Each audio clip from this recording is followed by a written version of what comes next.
Shalom saudara, saya percaya semua kita dalam keadaan baik, sehat dan luar biasa ya, dan anugerah Tuhan terus melimpah atas setiap kita. Terima kasih saudara karena ya saudara boleh terus setia mendukung pelayanan kami di dalam doa-doa, bahkan di dalam segala hal ya. Dan hari ini saudara kita akan sama-sama mendengarkan firman Tuhan ya, dan saudara juga boleh mempersiapkan diri ya karena ada perjamuan hari ini. Saya percaya ya, ketika kita mau sungguh-sungguh mencari Tuhan, maka Dia Tuhan yang terus mau berbicara bagi kita, menyampaikan isi hatinya bagi setiap kita. Dan hari ini saudara, saya ya rindu kita semua di dalam penantian hari-hari ini, biarlah kita terus berjaga-jaga, semakin teguh dalam iman ya, dan tetap memandang kepada Tuhan.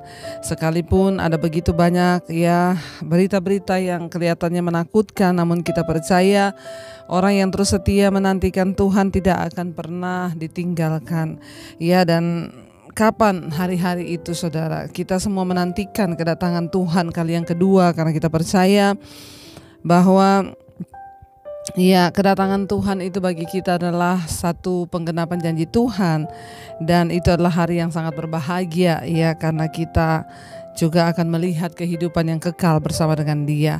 Hari ini firman Tuhan terambil dari 2 Petrus pasal yang ketiga ayat yang ke-9. Firman Tuhan di sana berkata, 2 Petrus pasal yang hari ini firman Tuhan terambil dari 2 Petrus pasal 3 ayat yang ke-10 ya. Tetapi hari Tuhan akan tiba seperti pencuri, kata firman Tuhan. Pada hari itu langit akan lenyap dan gemuruh yang dahsyat ya. Dengan gemuruh yang dahsyat, dan unsur-unsur dunia akan hangus dalam nyala api, dan bumi dan segala yang ada di atasnya akan hilang lenyap. Ya, firman Tuhan ini berkata, tetapi hari Tuhan akan tiba seperti pencuri. Pada hari itu langit akan lenyap dan gemuruh yang dahsyat. Dengan gemuruh yang dahsyat dan unsur-unsur dunia akan hangus dalam nyala api, dan bumi dan segala yang ada di atasnya akan hilang lenyap. Ingat saudara tentang hari Tuhan, sekali lagi kita kembali kepada firman Tuhan, karena hari-hari ini banyak yang ya beredar bahwa Tuhan akan segera datang 1 tahun lagi, 2 tahun lagi dan lain sebagainya. Tetapi kita kembali pada firman Tuhan berkata tentang hari kedatangan Tuhan. Yang pertama seperti pencuri, artinya apa? Tidak ada satu orang pun yang tahu kapan pencuri itu datang. Tapi yang kedua ya, apa yang akan terjadi ketika hari Tuhan datang? Pada hari itu langit akan lenyap dengan gemuruh yang dahsyat. Dan yang ketiga, unsur-unsur dunia akan hangus dalam nyala api, dan bumi dan segala yang ada di atasnya akan hilang lenyap. Semua akan lenyap satu saat nanti kelak. Ya, bumi dan segala yang ada di atasnya, termasuk manusia, termasuk ya kekayaan, harta, bahkan apapun yang kita miliki akan hilang lenyap ketika hari Tuhan itu datang. Ya, ayat yang ke-11 berkata di sana, jadi jika segala sesuatu ini akan hancur secara demikian, betapa suci dan salehnya kamu harus hidup. Ya, yang terpenting sekarang bukan soal kita tahu kapan Tuhan mau datang. Yang terpenting adalah kita mengambil bagian dalam penantian, menanti hari Tuhan itu. Ya, ketika kita sudah membaca semua yang akan terjadi pada hari Tuhan itu, akan ada gemuruh yang dahsyat, ya bahkan semua akan hancur dalam nyala api. Demikian kata firman Tuhan. Apa yang harus kita lakukan? Ayat 11 bilang, jadi jika segala sesuatu ini akan hancur secara demikian, betapa suci dan salehnya kamu harus hidup. Ya, tidak ada pilihan lain saudara, selain kita ini berjuang hidup dalam kesucian dan kesalehan. Ya, tidak ada pilihan lain bagi kita hari-hari ini selain terus mengejar perkenanan Tuhan. Ya, betapa suci dan salehnya kita harus hidup, kata firman ini. Ayat 12, yaitu siapa? Yaitu kamu yang menantikan dan mempercepat kedatangan hari Allah. Pada hari itu langit akan binasa dalam api, dan unsur-unsur dunia akan hancur karena nyalanya. Tetapi ayat 13 berkata, sesuai dengan janjinya kita menantikan langit yang baru dan bumi yang baru di mana terdapat kebenaran. Ya, satu saat nanti ketika dunia ini lenyap, bumi ini lenyap, akan datang langit baru dan bumi baru, di mana di sana hanya terdapat kebenaran. Ya, janji Tuhan akan ada langit baru dan bumi baru, dan di sana hanya terdapat kebenaran. Karena itu saudara, mari kita mempersiapkan hidup kita ya untuk bisa mencapai langit baru dan bumi baru itu. Ya, syaratnya apa? ya hidup di dalam kebenaran, karena dalam langit baru dan bumi baru itu hanya terdapat kebenaran. Jadi mulai dari sekarang mari kita berlatih untuk terus mengejar kebenaran, hidup dalam kebenaran. Sebab itu saudara-saudaraku, ayat 14, sambil menantikan semuanya ini, kamu harus berusaha supaya kamu kedapatan tak bercacat dan tak bernoda di hadapannya dalam pendamaian dengan Dia. Apa yang harus kita lakukan hari-hari ini? Mari kita terus berusaha untuk hidup di dalam perkenanan Tuhan, supaya kita kedapatan tidak bercacat celah. Ya saudara, ya yang Tuhan cari adalah orang-orang yang mau terus berusaha mengejar ya perkenanan Tuhan itu. Kata firman Tuhan di sini, sebab itu saudaraku, sambil menantikan semuanya ini. Garis bawahi, kita sedang ada di masa-masa ini. Ayat 14 bilang, ya, sebab itu saudara-saudaraku yang kasih, sambil menantikan semuanya ini. Menantikan semuanya ini apa? Menantikan kedatangan Tuhan, menantikan ya semua yang akan terjadi, menantikan langit baru dan bumi baru itu. Apa yang harus kita lakukan? Firman ini berkata, sambil kita menantikan semua penggenapan itu, kita harus terus berusaha supaya kamu kedapatan tak bercacat. Ya, kita sedang ada di masa-masa penantian sekarang. Penantian akan janji Tuhan itu digenapi, hari Tuhan itu. Selama kita di masa penantian ini, Tuhan mau supaya apa? Supaya kita ini berusaha ya, kedapatan tak bercacat ketika Tuhan datang kelak. Mari kita terus mengisi waktu-waktu penantian ini saudara, dengan mengejar perkenanan Tuhan. Mari kita terus mengisi waktu-waktu penantian kedatangan Tuhan ini dengan ya berusaha untuk memperbaiki hidup, memperbaiki hati, memperbaiki semua yang bisa kita perbaiki, supaya kita kedapatan tak bercacat. Mari kita terus introspeksi diri, apa yang ada dalam hidup kita, apa yang hari-hari ini sedang ya kita kejar. Mari kita introspeksi diri. Semakin banyak kita merenung di hadirat Tuhan, semakin banyak kita mengejar perkenanan Tuhan, supaya kita menanti semuanya ini saudara, sambil apa? Ya, memperbaiki diri, introspeksi diri, supaya kita kedapatan tidak bercacat dan tidak bernoda di hadapannya dalam pendamaian dengan Kristus Yesus. Artinya apa di sini saudara? Orang-orang yang mau hidup tak bercacat dan tak bernoda itu hanya bisa terjadi waktu hubungan kita dengan Tuhan itu damai. Jangan sampai dalam hidup ini kita ternyata masih Kristen, tapi kita kedapatan hubungannya dengan Tuhan sedang bermusuhan. Ada banyak hal yang membuat kita ini dengan Tuhan hubungannya tidak damai, saudara. Contohnya apa? Ada banyak orang-orang yang tidak bisa bersyukur hari-hari ini. Ketika engkau tidak bisa bersyukur dengan hidupmu, keadaanmu, itu artinya engkau sedang tidak berdamai dengan Tuhan. Mari kita menjalani semua proses hidup, mari kita menjalani semua masalah yang saat-saat ini ada di depan mata kita dengan hati yang berdamai dengan Tuhan. Sambil menantikan kedatangan Tuhan itu, mari kita berdamai dengan Dia. Orang yang berdamai dengan Tuhan itu artinya mereka menerima setiap keadaan yang sedang mereka hadapi hari-hari ini. Orang yang berdamai dengan Tuhan itu artinya mereka bersyukur dengan semua yang sedang mereka terima. Kita sudah belajar ya, bagaimana bangsa Israel itu menjadi tidak berkenan karena mereka tidak pernah mensyukuri perbuatan Tuhan. Mereka tidak pernah melihat campur tangan Tuhan. Mereka tidak pernah mengakui Tuhan dalam hidup mereka. Apapun yang sedang kita hadapi hari-hari ini, percayalah bahwa Tuhan turut bekerja dalam segala sesuatu untuk mendatangkan kebaikan. Tetapi orang yang tidak mampu bersyukur atas keadaannya, orang yang tidak mampu mensyukuri persoalan yang sedang dia hadapi, itu artinya engkau sedang bermusuhan dengan Tuhan. Bahkan engkau sedang tidak berdamai dengan Dia. Padahal ayat ini berkata, sambil menanti kedatangan Tuhan itu kita harus terus berdamai dengan Tuhan. Caranya berdamai adalah syukuri keadaanmu. Tapi Bu, terlalu berat apa yang saya alami hari-hari ini. Itu yang saya dapati, banyak orang datang dan konseling. Tapi Ibu tidak mengerti, Ibu sih gak merasakan bagaimana perlakuan suami saya. Ibu tidak merasakan bagaimana masalah keuangan yang sedang kami hadapi. Kami dikejar-kejar hutang.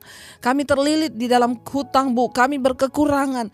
Saudara, jangan bilang saya tidak pernah mengalami semua itu. Saya pernah ada dalam setiap situasi itu. Seperti Rasul Paulus berkata, aku tahu apa itu kekurangan, aku tahu apa itu kelimpahan. Tetapi dalam semuanya itu aku tahu dan percaya Tuhan ada di dalam semuanya itu. Dia turut bekerja mendatangkan kebaikan. Hadapi setiap masalahmu hari-hari ini. Introspeksi supaya kita tidak kedapatan bercacat di hadapan Tuhan. Kalau engkau sedang berkekurangan, dalam masalah terlilit hutang piutang, mari engkau mulai bikin catatan, apa yang perlu aku perbaiki Tuhan. Ya, kenapa aku sampai terlilit hutang? Perbaiki satu persatu. Hadapi semuanya. Jangan lari kanan kiri mencoba mencari pertolongan seperti bangsa Israel. Lari ke Mesir, lari ke Asyur, mencoba mencari pertolongan. Dan Tuhan bilang, aku murka terhadap bangsa ini karena mereka tidak datang kepadaku tapi mencari pertolongan di tempat yang lain. Saudara, saya yakin dan percaya setiap masalah yang Tuhan izinkan terjadi itu untuk membawa hidupmu datang tersungkur di kaki Tuhan. Makanya selalu saya perkatakan, jangan cari pendeta, jangan cari hamba Tuhan, tapi cari Tuhan secara pribadi. Dalam setiap persoalan yang kita hadapi, percayalah Tuhan itu sedang turut bekerja bagi kebaikan kita. Kalau hari ini ya mungkin engkau sedang ada dalam tekanan, suamimu berselingkuh atau apapun, mari kita bikin catatan introspeksi diri. Ya, apa yang kurang dari hidupku Tuhan? Aku mau coba memperbaiki semuanya supaya rumah tanggaku bisa diselamatkan. Datang di kaki Tuhan.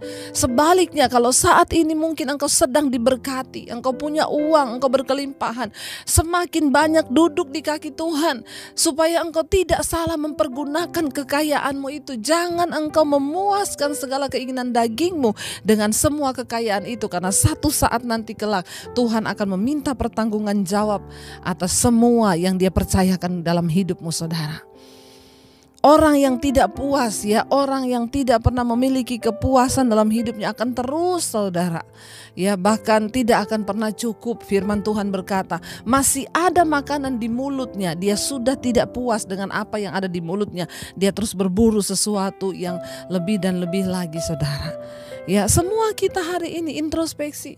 Jangan pikir hanya orang yang ada dalam masalah keuangan, yang berkekurangan, yang miskin yang harus introspeksi diri. Orang kaya pun hari-hari ini harus banyak introspeksi diri. Jangan sampai kekayaanmu menjadi kebinasaanmu. Mari kita banyak duduk di kaki Tuhan hari-hari ini, saudara. Supaya apa? Engkau tidak kedapatan bercacat celah di hadapannya kelak ketika Dia datang. Ya, sambil menantikan kedatangan Tuhan itu, mari kita terus berusaha supaya kita kedapatan tidak bercacat. Jangan sampai kita merasa kita ini sudah benar, ternyata ada banyak hal yang Tuhan dapati, hal yang tidak berkenan dalam hidup kita. Perlu kita duduk di kaki Tuhan, minta untuk merenung apa yang aku harus perbaiki dalam hidupku Tuhan hari-hari ini. Supaya apa, saudara? Supaya kita ini tidak bercacat celah. Ya, supaya ini nanti kita kedapatan Tuhan. Ya, hidup kita ini sungguh-sungguh ada dalam perkenanannya. Tidak mudah, saudara. Ya, tidak mudah. Ya, ayat yang ke-15 firman Tuhan berkata, anggaplah kesabaran Tuhan kita sebagai kesempatan bagimu untuk beroleh selamat. Ya, seperti juga Paulus saudara kita yang kekasih telah menulis kepadamu menurut hikmat yang dikaruniakan kepadanya. Ya, anggaplah kalau sampai hari ini Tuhan belum datang, kalau sampai hari ini semua firman ini belum digenapi, anggaplah itu sebagai satu kesabaran Tuhan. Ya, anggaplah itu sebagai kesempatan bagimu untuk beroleh selamat. Kita bersyukur kalau sampai hari ini Tuhan belum datang. Anggaplah ini sebagai sebuah kesabaran Tuhan menanti kita ini untuk bertobat, saudara. Kalau ada yang saudara mau perbaiki hari ini, perbaiki. Anda yang masih hidup dalam kepahitan, tidak mampu melepaskan pengampunan, masih hidup dalam iri hati, masalah kecil jadi besar, tidak ada masalah, cari-cari masalah. Ini kebanyakan orang Kristen seperti itu. Hidup dalam dendam, kesumat, kepahitan, tidak bisa mengampuni. Bertobat saudara. Sambil menantikan kedatangan Tuhan, engkau harus mengejar hidup yang tidak bercacat dan tidak bernoda. Kita harus berlari-lari. Ya, kenapa? Kita harus mencapai itu supaya ketika Tuhan datang nama kita tercatat dalam kitab kehidupan. Saya berulang kali bilang, tidak semua orang Kristen masuk surga. Enggak peduli udah berapa tahun saudara jadi Kristen. Kalau engkau masih terus hidup dalam kepahitan, tidak mampu mengampuni saudaramu, tidak mampu mengampuni orang yang menyakitimu, maka maaf, namamu tidak tercatat di dalam kitab kehidupan. Sekalipun engkau gembala sidang, sekalipun engkau pendeta, sekalipun kita ini seorang penginjil, sekalipun kita ini seorang yang melayani di gereja, sekalipun puluhan tahun kita menjadi Kristen, kalau kita tidak melakukan firman, maka Yesus berkata, bukan setiap orang yang berseru padaku Tuhan, Tuhan akan masuk dalam kerajaan sorga, tapi hanya mereka yang melakukan kehendak Bapa. Mari kita mengejar kehendak Bapa itu. Mari kita mengejar apa yang berkenan pada Tuhan itu saudara. Jangan biarkan hidupmu digerogoti oleh kepahitan, oleh kebencian, iri hati, persoalan-persoalan yang dicari-cari. Ayo bertobat. Ayat ini berkata, anggaplah ini adalah waktu kesabaran Tuhan. Ya, kita sedang ada di waktu-waktu kesabaran Tuhan. Menanti, Tuhan masih menanti ya. Dia berikan kita kesempatan untuk beroleh selamat. Ya, untuk beroleh selamat. Ingat, bukan kekristenanmu itu yang menjamin engkau jadi ya namamu tercatat dalam kitab kehidupan. Bukan karena engkau Kristen dari kecil, bukan karena engkau majelis di gereja, bukan karena engkau gembala sidang, tapi karena kita melakukan firman. Anggaplah saudara ya bahwa kesabaran Tuhan kita ini sebagai kesempatan untuk kita beroleh selamat. Mari kita mengejar apa yang berkenan di hati Tuhan. Ya, saya berdoa untuk seluruh ya jemaat Debbie Basir TV di mana saja. Ya, saya mendengar banyak kesaksian dari saudara yang diubahkan. Dan itulah yang menyenangkan hati Tuhan. Gak peduli berapa lama Anda jadi Kristen, yang terpenting adalah ketika kita duduk di kaki Tuhan dan berkata, Tuhan, aku mau menjadi pelaku firman-Mu. Maka saat itulah kita akan menerima perkenanan Tuhan. Tapi selama kita tidak mau bertobat, tapi selama kita ini hanya menjadi orang Kristen yang suam-suam, kita tidak akan pernah melihat saudara janji Tuhan itu digenapi dalam hidup kita. Ingat ya, firman ini berkata ya, sambil menanti kedatangan Tuhan, ya sambil kita menantikan langit yang baru dan bumi yang baru itu yang mana di dalamnya terdapat kebenaran. Ya, mari kita berusaha supaya kita kedapatan tidak bercacat celah. Ya, dan firman ini berkata, anggaplah kesabaran Tuhan sebagai kesempatan bagimu untuk beroleh selamat. Saudara, ya tidak mudah mengejar perkenanan Tuhan itu. Tapi saat kita mau, maka Tuhan akan memampukan. Roh Kuduslah yang akan memampukan kita.